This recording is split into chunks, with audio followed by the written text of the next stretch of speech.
unanimously. And that's what we sent into the RNC. So, Michigan has 56 delegates that will go to the National Convention.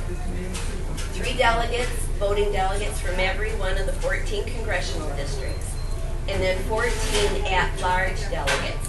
And those at-large delegates are determined by if you hold the governor's office, you get one. If you control the state senate, you get one. If you control the House, you get one. The Attorney General, the Secretary of State, the congressional delegation, all those sorts of things. That's how they got us in 14. So we have 56 that will be elected. We have 56 alternate delegates that will be elected that will all go to Tampa. Oh, please go ahead. Now, because Michigan is held their primary before the allowed date that the RNC had approved, we are penalized, nearly half of our delegates. Now, that the RNC rules are set at the convention that was in 2008, and those rules govern all the way to the end of the convention in 2012. So the reason that, and I was on the RNC Rules Committee for 7 years. I was even on the National Rules Committee. The reason there's a penalty for states that go early is we've always had a very big concern that states will keep pushing their primary dates earlier and earlier and earlier, and we would get to a de facto national primary, which is not in anybody's best interest, because as awful as the primary process is, as nasty as it gets, it's a training ground for our candidates. And we can look, and any one of the candidates can have a great day, and then another candidate could have a terrible day and not have an opportunity to recover. And in this election, I mean, how many times has it gone up and down? Henry King, Newt Gingrich, Santorum, Romney, I mean, they're all bouncing around. So that's why the RNC has put in a penalty. Now, a state can determine whenever they want to go, but they do it with the realization that there will be a penalty. It's like when we raise our teenagers, you know, if you did make the wrong choice, you have to choose the punishment kind of a thing. So, and it used to be in Michigan until last year, I think, that the party, as I recall, could determine when we'd have our primary. For years and years and years, that's the way it was. But now the legislature passed a law that Michigan will have 4 elections. One in February, one in May. Please go ahead. Not a problem. One in May, one in August, and one in November.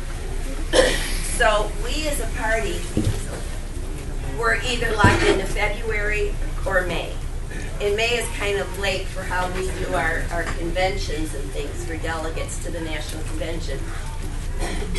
I personally pushed for May. I mean, I didn't think it was worth the penalty, but others decided it was, so we went February 28th.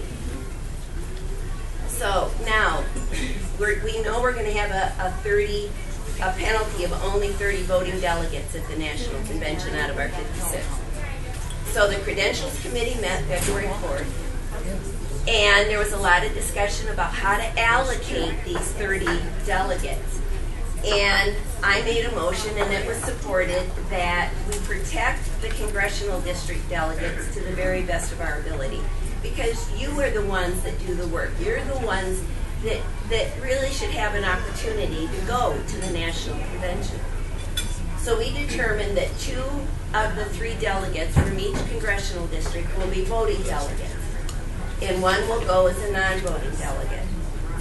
So that, and we have 14 congressional districts now, so that took up 28 of the 30. So then we have to look at and all of those will still be elected to go. So then we're looking at the 14 at-large delegates. And now remember, this is February 4th. The primary is 3 weeks away. We had no idea how many candidates would break the 15% vote threshold on a statewide election in order to be allocated delegates.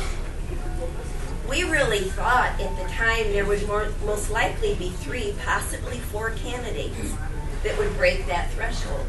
And we're thinking that we have to allocate 14 at large between however many break that threshold. So the only fair way to do it was to say that whoever received the most statewide votes got block 1.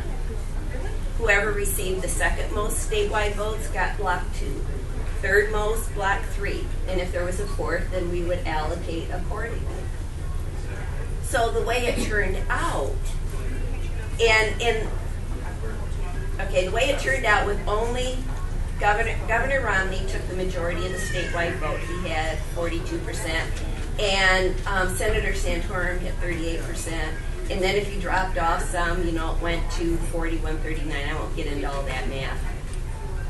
But anyway, so Governor Romney, we only had to divide the 14 at large by 2 candidates. So Governor Romney was assigned delegate 1 through 7, and Senator Santorum was assigned delegate 8 through 14. But the RNC penalty said only delegate 1 and 2 would vote, and those fell within Governor Romney's 1 through 7. Now, we voted that plan unanimously on February 4th, again, not knowing who was going to win, how many candidates would qualify. But in order to be fair, we set the plan, and we didn't change. Now, after we got through the primary, of course, it ended up being a very close race in Michigan. And it's important for you to understand, I am neutral. Bobby Shostak, the chairman, is neutral. I mean, because never imagining this sort of thing, but still understanding that state party leadership is very important for us to be unbiased on how we handle this. So, part of the rules say that the votes for candidates that didn't make the 15% threshold could not be counted in the allocation process. Now, I disagree with that. I mean, we had people voting for Michelle Bach. We had people voting for every candidate that was on the ballot. I don't think their vote should have been discounted, but that's an argument for another day. So when you drop all those votes off, it ends up that Governor Romney ended up with 51% of the vote, and Senator Santorum had 49% of the vote. And because of the math and rounding up and rounding down and all those sorts of things, if all 56 of our delegates were voting delegates, they would each end up with 28. But because of the penalty, only delegate 1 and 2 can vote, they went to Governor Romney. Now, people say that's not fair, and, you're changing the rules, and after the fact, but it's important for you to know that we didn't change the rules. For us to have allocated Senator Santorum 1 delegate out of the at-large would have been changing the rules. So, the other thing I want you to understand is that we at the Michigan Republican Party are challenging the penalty the RNC has placed on us because of the fact that we only have 4 elections in Michigan. And we were really locked in on where we could go with our primary. And we think that's a valid challenge. Now, if we're successful, then Governor Romney and Senator Santorum will go to Tampa with 28 voting delegates. Ladies, if we were trying to throw this to Governor Romney, why in the world would we be spending the time and the resources to challenge this? Because we want to be fair. We want to be fair to all candidates. So it was very important to me that you knew the background on this and that we haven't tried to do anything underhanded. We wouldn't. Were mistakes made? Yep. Did Bobby misspeak when he was on television? Yes. But you know what? We're all human. And the one thing I want to impress upon you is that at our February 4th meeting, when we laid out all of this plan, it was a unanimous vote for the plan. And that's what we have stuck with. Would it have been a lot easier to say, yeah, okay, we'll give one of the 2 at-large to Senator Santorum? Trust me, it would have been. I would have saved hours and hours and hours on the telephone. But that wasn't the right thing to do by changing the rules after the fact. so I appreciate you letting me take this time to explain this. I know it's kind of getting into the weeds on how all of this stuff works, but it's important that you understand so that if people talk to you, because you're all opinion leaders, that you can explain what happened. So, thank you. Yes, Diane? How could we say it? I mean, it took you 15 minutes. What could we say, like, in one sentence or two of how the delegates were? Well, you know, what you could say is the Credentials Committee meet February 4th before the primary, and they passed this plan unanimously.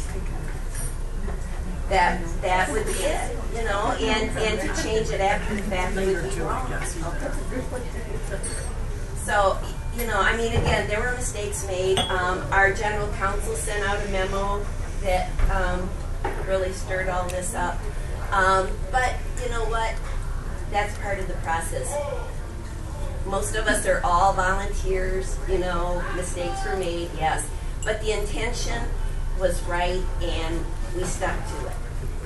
So thank you so much for letting me take time and to interrupt your order taking.